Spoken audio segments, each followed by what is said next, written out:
do you feel comfortable by putting a text over there? Well, one reason to explain this phenomenon is, as what I have just mentioned, our movement of sight is affected by the eyes or the body gestures of the main character, if there is one, like this one. The side of this main character is looking toward the left.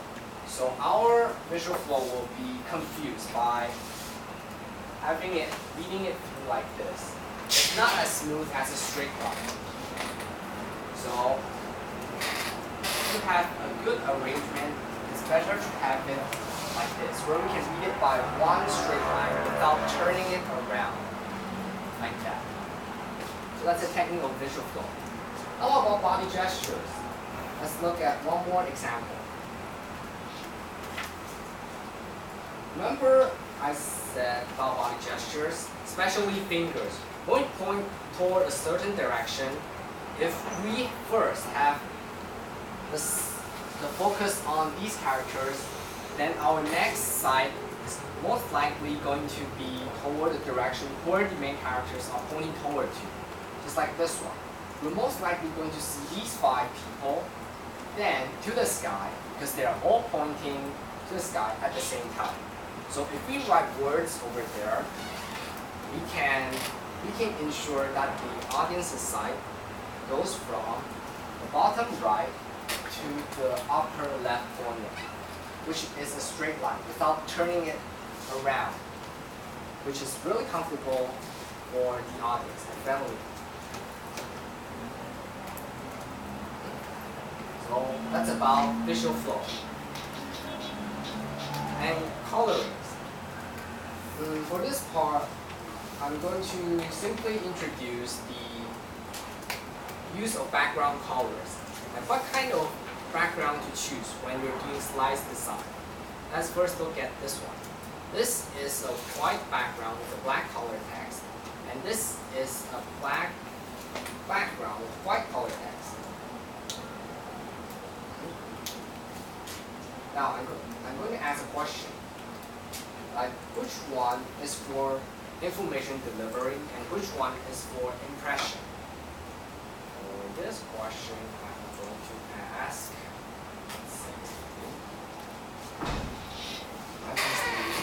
my name is Elva. Alpha. I think the left one is more suitable for information delivery, and the right one is for impression. That's right. That's exactly the correct answer. I believe everyone have noticed that when we have lectures in our professor's class, the slides are usually designed with white background. That's because we need to put information, lots of information, onto the slide. And for the right one, it's usually kept simple. And plus with the background in white color, we can deliver a strong sense of remembrance or impression onto everyone. But for the one on the right, we need to be very careful with this. Because if we have too much information, like the left one, if we use black background and we write so many texts without keeping like the 555 rule or the first tip, keep it into the simple words, then impression is not going to work.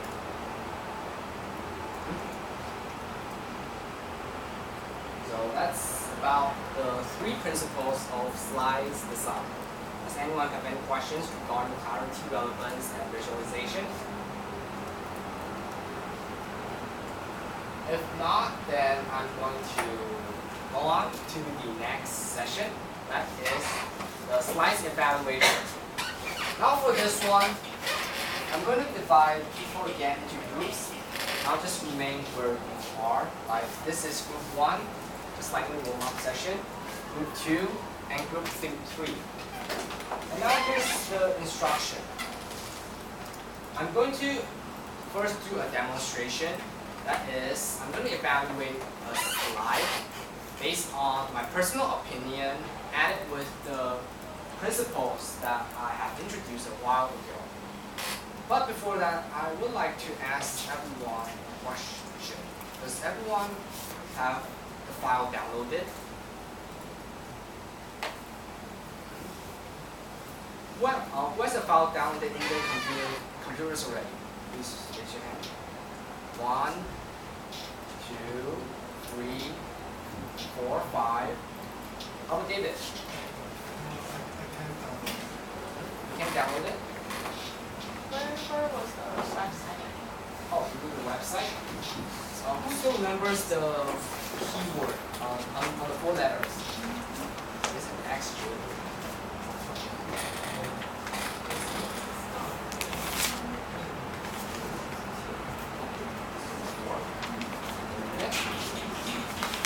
Alright, I'll go back to that later. Perhaps, for the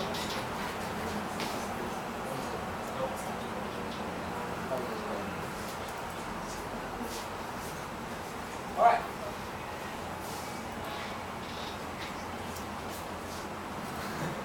Oh, I see. Okay. If you don't have the file, that's definitely fine.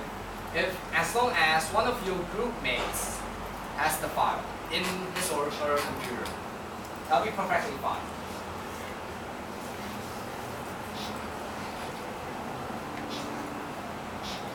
Okay, so let's go on.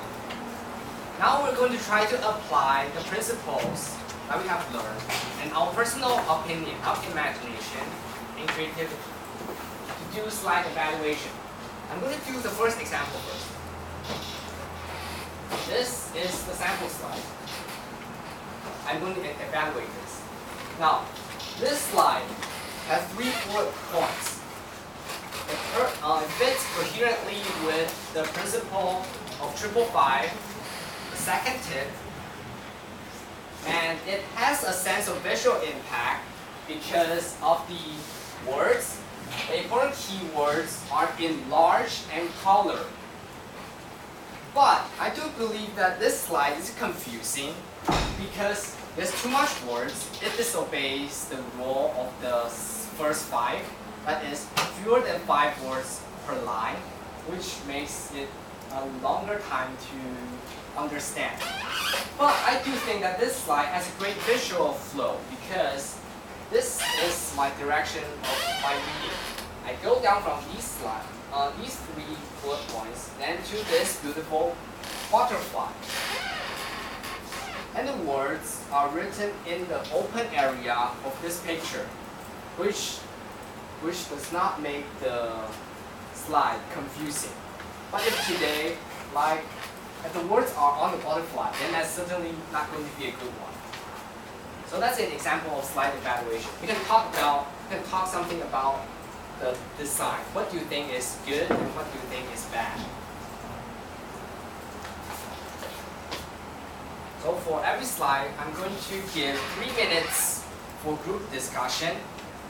And then later on, I'm going to ask one volunteer by taking turns to come up to the stage and talk something about it. So this is going to, and this one is going to be the first sample slide.